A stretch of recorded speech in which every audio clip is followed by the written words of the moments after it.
Kasi boss, ang Run Pinas boss, kahit ang dami ng pinagdadaanan, nakatayo pa rin, di ba? Pwede na! Dapat ganyan tayo di ba? As a person par, maraming nangyayari sa buhay natin, pero kailangan pa rin nating tumayo. Kunwari, pagod ka ngayong araw, kailangan mo tumayo, kailangan mo magtrabaho, di ba? Para may pangkain ka sa mga anak mo, sa pamilya mo, kailangan mo tumayo, boy! So bakit, Bor? Bakit ka nakaupo ka lang dyan? Gago! Sige, tatayo ako mag-stream. What? What the fuck?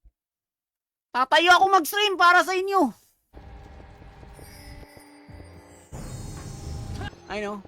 Parang tinuturuan lang yung mga bata sa comshop par. No, ako muna.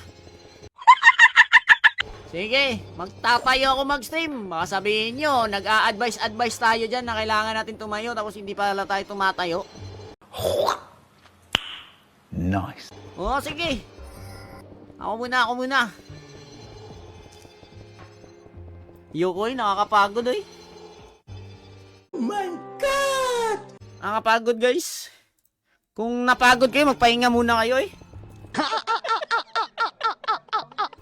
Basta wag lang kayong mag-quit.